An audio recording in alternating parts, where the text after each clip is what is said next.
कहानी की शुरुआत साल 1978 से होती है। अमेरिका का एक सूखा और वीरान इलाका जिसका नाम डेथ वैली है। ये जगह बहुत खतरनाक मानी जाती है क्योंकि यहाँ चारों तरफ सिर्फ रेगिस्तान है, तेज धूप और दूर दूर तक कोई इंसान नजर नहीं आता। इसी सुनसान सड़क पर एक बूढ़ा आदमी गाड़ी चला रहा होता है। उसका नाम विक्टर है। वह पुराने कार के पार्ट्स बेचने का काम करता है और अक्सर इस रास्ते से गुजरता है। बाहर का माहौल बहुत शांत है, लेकिन इस शांति के अंदर कुछ अजीब सा डर छुपा हुआ है। चलते चलते विक्टर को सड़क के किनारे एक आदमी दिखाई देता है। वह आदमी एक ड्रिफ्टर होता है। वह थका हुआ है, प्यासा है और बहुत कमजोर दिख रहा है। विक्टर गाड़ी रोकता है और उससे पूछता है कि क्या उसे मदद चाहिए। दोनों के बीच थोड़ी बातचीत होती है, लेकिन विक्टर उस आदमी पर भरोसा नहीं करता। वह उसे अपनी गाड़ी में बैठने से मना कर देता है और कहता है कि आगे जाकर किसी स्टेशन पर लोगों को बता देगा ताकि वे उसकी मदद कर सकें। ये सुनकर ड्रिफ्टर थोड़ा निराश हो जाता है, लेकिन कुछ नहीं कहता। विक्टर अपनी गाड़ी आगे बढ़ा देता है, लेकिन कुछ दूरी पर जाने के बाद विक्टर को एहसास होता है कि उस आदमी के पास पानी भी नहीं है। इस भयानक गर्मी में वह वहां ज्यादा देर जिंदा नहीं रह पाएगा। ये सोचकर विक्टर गाड़ी वापस घुमा लेता है। अब ऐसा लगता है कि शायद विक्टर एक अच्छा आदमी है और वह उस आदमी की मदद करने जा रहा है। लेकिन जैसे ही वह वापस आता है, अचानक कहानी एक खतरनाक मोड़ लेती है। विक्टर के दिमाग में कुछ आवाजें गूंजने लगती हैं। ये आवाजें उसे कुछ बूढ़ा करने के लिए उकसाती हैं और वह अचानक अपनी गाड़ी तेज कर देता है। वह सीधे उस ड्रिफ्टर की तरफ गाड़ी दौड़ाता है और उसे कुचल देता है। यह पल बहुत दर्दनाक होता है। ड्रिफ्टर सड़क पर तड़पता रहता है, लेकिन विक्टर रुकता नहीं। वह फिर से गाड़ी पीछे लेता है और उसे दोबारा कुचल देता है। अब साफ हो जाता है कि विक्टर एक खतरनाक और पागल इंसान है। वह गाड़ी से बाहर निकलता है और अपने बैग से कुछ औजार निकालता है। उसके दिमाग में वही आवाजें चल रही होती हैं जो उसे और भी क्रूर बनने के लिए कह रही हैं। वह घायल आदमी के पास जाता है और उसके साथ बेहद खौफनाक काम करता है। वह उसके शरीर के हिस्से को काट कर अपने साथ ले जाता है। ये सब करने के बाद वह वहां से निकल जाता है जैसे कुछ हुआ ही नहीं। कुछ देर बाद एक पुलिस ऑफिसर उस रास्ते से गुजरता है। उसका नाम चार्ल्स है।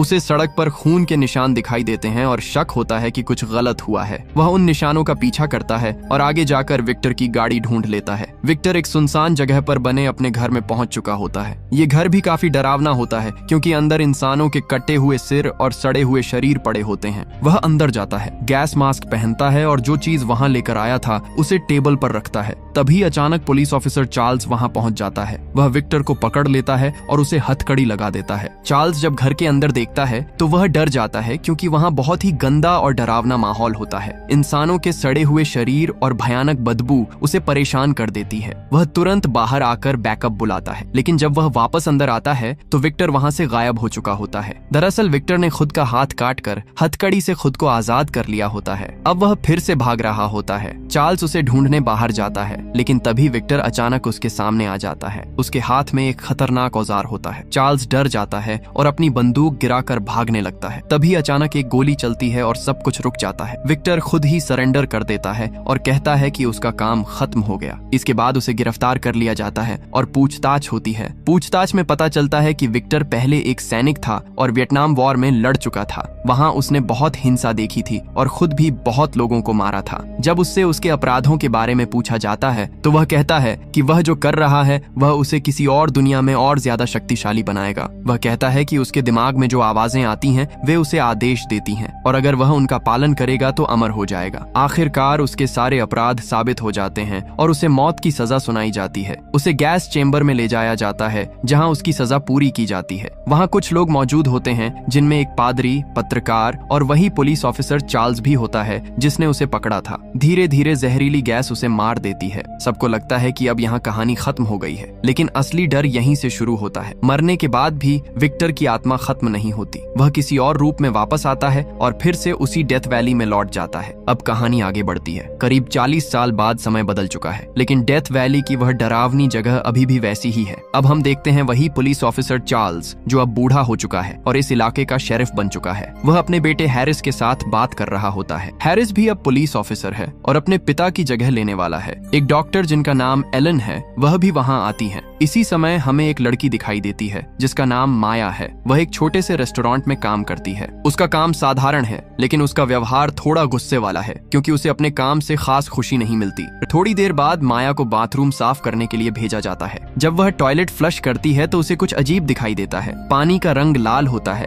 जैसे उसमें खून मिला हो। इसके साथ ही उसे एक कपड़ा भी दिखाई देता है जो पाइप के अंदर फंसा होता है। वह यह बात अपने बॉस को बताती है, लेकिन वह इसे गंभीरता से नहीं लेता। वह कहता है कि यह पब्लिक टॉयलेट है, यहाँ अजीब चीजें मिलना सामान्य बात है। उधर बाहर शेरिफ चार्ल्स अपने बेटे से बात करता है। हैरिस कहता है कि इस इलाके में कुछ खास नहीं होता और उसे काम की कमी महसूस होती है। इसी बीच एक कार रेस्टोरेंट के पास आकर रुकती है। उसमें 2 आदमी होते हैं और उनके साथ एक घायल आदमी भी होता है। वे जल्दी में होते हैं और कहते हैं कि उन्हें पेट्रोल भरवाना है और तुरंत निकलना है। थोड़ी देर बाद शेरिफ और हैरिस वहां से निकलने लगते हैं, लेकिन तभी टीवी पर खबर चलती है कि पास के इलाके में एक बैंक लूटा गया है और अपराधी एक काले रंग की कार में भागे हैं। ये सुनकर उन्हें शक होता है। उसी समय माया का एक पुराना दोस्त शॉन वहां आता है। वह उससे मदद मांगता है। वह कहता है कि उसका एक दोस्त घायल है और उसे मेडिकल मदद चाहिए, लेकिन वह खुद पुलिस से बचना चाहता है। वह माया से कहता है कि वह उसके जाने के बाद एम्बुलेंस को फोन कर दे। बाहर शेरिफ और हैरिस को खून के निशान दिखाई देते हैं। वे तुरंत अलर्ट हो जाते हैं। जब उन्हें यकीन हो जाता है कि वही लोग लुटेरे हैं तो हैरिस बंदूक निकालकर उसे रोकने की कोशिश करता है, लेकिन अचानक हालात बिगड़ जाते हैं और गोलीबारी शुरू हो जाती है। शेरिफ चार्ल्स एक लुटेरे का ध्यान अपनी ओर खींचता है, जबकि हैरिस दूसरे को पकड़ने की कोशिश करता है। इसी बीच शॉन माया को पकड़कर उसे बंधक बना लेता है। वह चाहता है कि पुलिस पीछे हट जाए। हैरिस अपने पिता के कहने पर बंदूक नीचे रख देता है। लुटेरे कहते हैं कि वे सिर्फ अपने घायल साथी की मदद चाहते हैं और उसके बाद वे चले जाएंगे। तभी डॉक्टर एलन वहां आती हैं और कहती हैं कि वह मदद कर सकती हैं, लेकिन तभी एक अजीब घटना होती है। लुटेरे का फोन गिरता है और उसमें से एक चिंगारी निकलती है जो पेट्रोल में आग लगा देती है। अचानक आग फैल जाती है और स्थिति बहुत खतरनाक हो जाती है। एक लुटेरा पैसे लेकर भाग जाता है, जबकि बाकी लोग बचने की कोशिश करते हैं। हैरिस उस घायल आदमी को बचाने की कोशिश करता है, लेकिन तभी एक बड़ा धमाका होता है। ये धमाका इतना जोरदार होता है कि सब कुछ हिल जाता है। तभी एक अजीब सी बात होती है। जमीन हिलने लगती है जैसे भूकंप आया हो। इसके बाद अचानक सब कुछ शांत हो जाता है, लेकिन अब चीजें बदल चुकी होती हैं। जो लोग वहां थे वे धीरे धीरे गायब होने लगते हैं। माया जब अंदर जाती है तो उसे पता चलता है कि उसका बॉस और बाकी लोग वहां नहीं हैं। सब कुछ खाली हो चुका होता है, जैसे कोई वहां था ही नहीं। उधर शेरिफ और हैरिस भी देखते हैं कि बैकअप नहीं आया। रेडियो पर आवाज तो आती है, लेकिन जब वे बाहर देखते हैं तो वहां कोई नहीं होता। यह सब बहुत अजीब और डरावना होता है। वे उस जली हुई कार को चेक करते हैं, लेकिन उसमें जो घायल आदमी था उसका शरीर गायब हो चुका होता है। यह देखकर सभी लोग और ज्यादा डर जाते हैं। अब उन्हें समझ नहीं आता कि यह सब क्या हो रहा है। उधर हैरिस मदद लाने के लिए बाहर जाने की कोशिश करता है, लेकिन उसे एक अदृश्य दीवार रोक देती है। वह दौड़कर पार करने की कोशिश करता है, गोली भी चलाता है, लेकिन वह उस दीवार को पार नहीं कर पाता। अब साफ हो जाता है कि वे सब इस इलाके में फंस चुके हैं। दूसरी तरफ जो लुटेरा पैसे लेकर भागा था वह भी उसी दीवार से टकरा जाता है और उसकी कार एक्सीडेंट का शिकार हो जाती है। वह बुरी तरह घायल हो जाता है, लेकिन अजीब बात यह होती है कि वह मरता नहीं है। अब धीरे धीरे सभी को समझ आने लगता है कि यह कोई सामान्य घटना नहीं है। यह जगह अब एक ऐसी दुनिया बन चुकी है जहां लोग ना पूरी तरह जिंदा हैं और ना ही पूरी तरह मरे हुए हैं। ये एक ऐसी स्थिति है जहां से बाहर निकलना लगभग असंभव है और इसी के साथ एक नई डरावनी सच्चाई सामने आने वाली है। अब तक सभी लोगों को समझ आ चुका है कि वे एक अजीब और खतरनाक जगह में फंस चुके हैं। ये जगह ना पूरी तरह असली दुनिया है और ना ही पूरी तरह मौत के बाद की दुनिया। यहाँ कुछ ऐसा हो रहा है जो समझ से बाहर है। रेस्टोरेंट के अंदर माया, शॉन, शेरिफ चार्ल्स, हैरिस और डॉक्टर एलन सब एक साथ बैठकर सोचने की कोशिश करते हैं कि आगे क्या करना चाहिए। डॉक्टर एलन उस पुराने कागज को पढ़ती हैं जो उसे पहले मिला था। उस पर लिखा होता है कि लोग अंधेरे और रोशनी के बीच फंसे हुए हैं। इसका मतलब है कि वे लोग एक ऐसी जगह पर हैं जो जिंदगी और मौत के बीच है। इसी दौरान हैरिस वापस आता है और सबको बताता है कि उसने खुद उस अदृश्य दीवार को देखा है जो पूरे इलाके को घेर रही है। वह कहता है कि कोई भी इस जगह से बाहर नहीं जा सकता।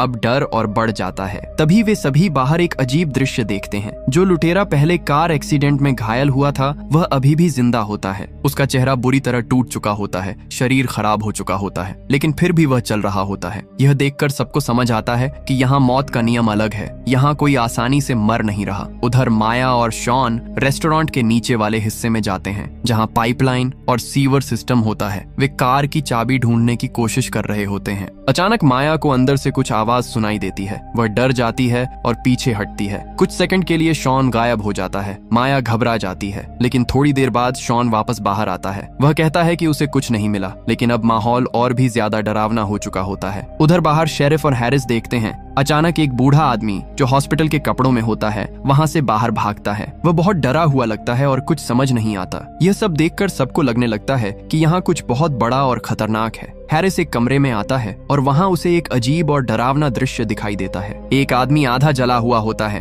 उसका शरीर अधूरा होता है, लेकिन फिर भी वह जिंदा होता है। वह हैरिस से बात करता है और कहता है कि उसे बचाने की कोशिश मत करो। यह सुनकर हैरिस डर जाता है और तभी अचानक एक काली परछाई जैसी चीज वहाँ दिखाई देती है। वह बहुत तेज होती है और किसी इंसान जैसी नहीं लगती। वह सीधे हैरिस पर हमला करती है और उसे अपने अंदर खींच लेती है। ये सब बहुत जल्दी होता है और समझने का मौका भी नहीं मिलता। उधर रेस्टोरेंट में माया को भी अजीब चीजें महसूस होने लगती हैं। उसे आवाजें सुनाई देती हैं जैसे कोई उसे बुला रहा हो, लेकिन जब वह बाहर आती है तो वहाँ कोई नहीं होता। अब यह साफ हो चुका होता है कि यह कोई सामान्य दुश्मन नहीं है, यह कुछ और ही है। उधर शॉन पुलिस की गाड़ी में बैठा होता है और बहुत डरा हुआ होता है। अचानक उसे लगता है कि कोई चीज गाड़ी पर गिरी है। वह बाहर देखता है और डर जाता है। हैरिस का शरीर गाड़ी पर गिरता है। वह घायल होता है लेकिन अभी भी जिंदा होता है। डॉक्टर एलन उसकी मदद करने आती है, लेकिन तभी अचानक वही खतरनाक प्राणी फिर से आता है। इस बार वह डॉक्टर एलन पर हमला करता है और उसे मार देता है। अब यह पूरी तरह साफ हो जाता है कि यहाँ कोई इंसान नहीं है, यह वही विक्टर है। लेकिन अब वह पहले जैसा नहीं है। वह एक भयानक रूप ले चुका है। उसका शरीर टूटा फूटा है, चेहरा पहचान में नहीं आता और उसकी हरकतें डरावनी हैं। शेरिफ चार्ल्स उसे पहचान लेता है। उसे याद आता है कि यह वही आदमी है जिसे उसने सालों पहले पकड़ा था। अब विक्टर एक राक्षस बन चुका है। अब सबको समझ आता है कि यह सब उसी की वजह से हो रहा है। वह इस जगह का मालिक बन चुका है और सभी को मारने आया है। लेकिन यहाँ एक ट्विस्ट है, वह उन्हें सीधे नहीं मार रहा। वह उन्हें डराकर, तड़पाकर और धीरे धीरे खत्म कर रहा है। अब शेरिफ चार्ल्स को एक पुरानी बात याद आती है। वह अपने पुराने केस की फाइल निकालता है और उसमें विक्टर की रिकॉर्डिंग सुनता है। रिकॉर्डिंग में विक्टर कहता है कि वह जो कर रहा है वह किसी और ताकत के कहने पर कर रहा है। वह कहता है कि वह आत्माओं को इकट्ठा कर रहा है। अब यह बात समझ में आती है कि विक्टर सिर्फ एक इंसान नहीं था, वह किसी अंधेरी ताकत का हिस्सा बन चुका था। अब हैरिस एक प्लान बनाता है। वह कहता है कि अगर वे इस प्राणी को खत्म करना चाहते हैं तो उन्हें एक बड़ा धमाका करना होगा। उसे याद आता है कि पेट्रोल पंप के पास बहुत सारा ईंधन है। वह प्लान बनाता है कि वे विक्टर को वहां लाएंगे, फिर उसे विस्फोट में खत्म कर देंगे। शेरिफ चार्ल्स इस प्लान में मदद करता है। वह अपने बेटे से माफी मांगता है और कहता है कि उसने एक अच्छा पिता बनने की कोशिश नहीं की। ये एक इमोशनल पल होता है, लेकिन इसके बाद वह अकेले कहीं चला जाता है। असल में वह खुद विक्टर का सामना करने जा रहा होता है। उधर बाकी लोग प्लान की तैयारी करते हैं, लेकिन तभी एक और बड़ा खतरा सामने आता है।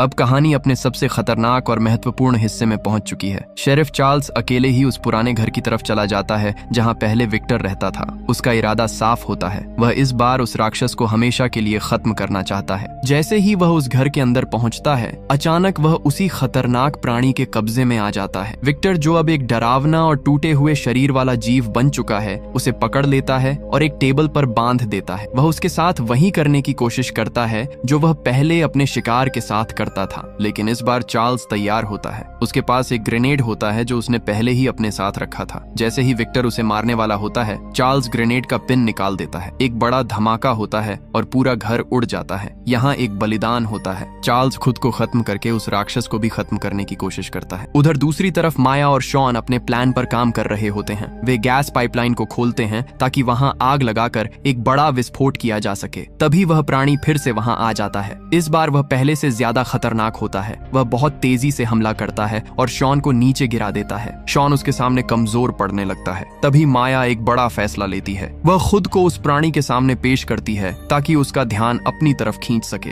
वह एक टेजर का इस्तेमाल करती है और उस प्राणी को कुछ समय के लिए रोक देती है। ये मौका शॉन के लिए काफी होता है। वह गैस में आग लगा देता है। एक बहुत बड़ा धमाका होता है। आसपास की पूरी जगह आग में जलने लगती है। सब कुछ खत्म हुआ दिखाई देता है और उसी समय एक अजीब सी हलचल होती है। जमीन फिर से हिलती है और अचानक सब कुछ शांत हो जाता है। अब सुबह हो चुकी होती है। सब कुछ सामान्य दिखता है। पुलिस और मेडिकल टीम वहाँ पहुँच चुकी होती है। वे सभी लोगों के शरीर को देख रहे होते हैं। माया जिंदा होती है, लेकिन बाकी कई लोग मर चुके होते हैं। शॉन का शरीर भी वहाँ पड़ा होता है। माया को कुछ भी ठीक से याद नहीं होता। जब उससे पूछा जाता है कि क्या हुआ था, तो वह सिर्फ इतना कहती है कि वहाँ गोलीबारी हुई। हुई। फिर धमाका हुआ और वह बेहोश हो गई। उसे उस दूसरी दुनिया के बारे में कुछ भी याद नहीं होता। उधर हैरिस अपने पिता के लिए दुखी होता है। उसे लगता है कि उसके पिता की मौत अपराधियों से लड़ते हुए हुई है। लेकिन अब कहानी का सबसे बड़ा ट्विस्ट सामने आता है। हमें असली सच्चाई दिखाई जाती है। जो कुछ भी हमने अब तक देखा था वह सब असल में कुछ सेकंड के अंदर हुआ था। जब गैस स्टेशन पर धमाका हुआ था